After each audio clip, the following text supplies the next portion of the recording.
বিভিন্ন ইস্যু ঘিরে সম্প্রতি বিএনপিকে চাপে ফেলার প্রবণতা চলছে বলে মনে করছেন দলটির নীতি নির্ধারকরা। তারা বলছেন, কোনো নেতিবাচক ঘটনা ঘটলেই সংঘবদ্ধভাবে বিএনপির নেতাকর্মীদের জড়িয়ে অপপ্রচার চালানো হচ্ছে।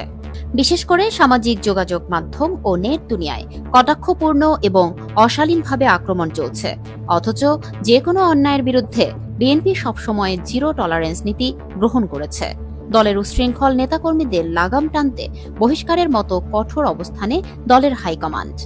সংশ্লিষ্টরা বলছেন, 2024 সালের 5 আগস্ট শেখ হাসিনার পতনের পর পরিবর্তিত পরিস্থিতিতে ধৈর্যের সঙ্গে এগোচ্ছে বিএনপি।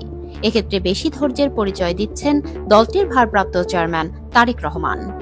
সারা দেশে তৃণমূল পর্যায়ে নেতাকর্মীদের বক্তব্য, কর্মকাণ্ড ও গতিবিধি কঠোরভাবে পর্যবেক্ষণ করছেন তিনি।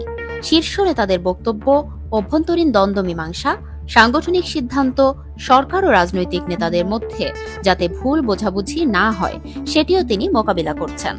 এরপরও ধৈর্যের পরীক্ষায় মুখোমুখি থাকা বিএনপিকে চাপে ফেলার ইঙ্গিত মিলছে নানা ইস্যুতে।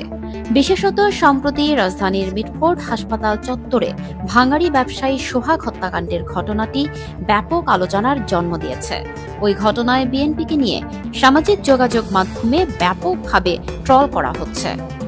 বিশ্লেষকরা বলছেন, সন্ত্রাসী ও দুষ্কৃতকারীকে দমনের দায়িত্ব আইনশৃঙ্খলা রক্ষাকারী বাহিনীর, কারণ সন্ত্রাসীদের কোনো দলীয় পরিচয় নেই।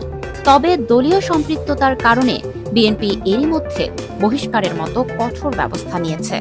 এখন সরকার ও আইনশৃঙ্খলা বাহিনী কি পদক্ষেপ নেয় সেটি দেখার বিষয়।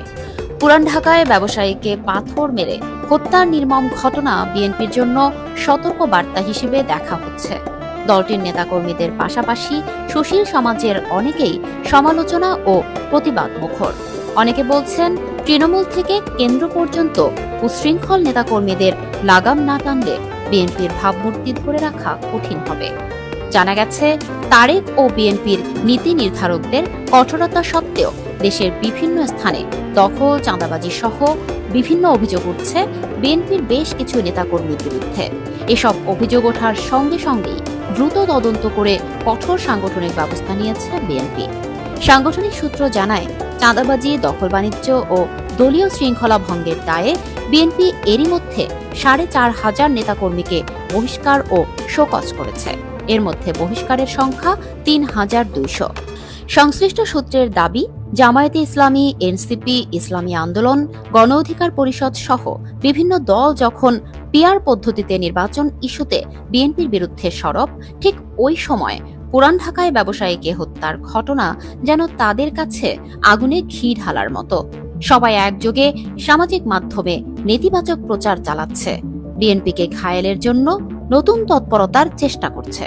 এমন পরিস্থিতিতে বিএনপি কিছুটা চাপের মুখে পড়েছে।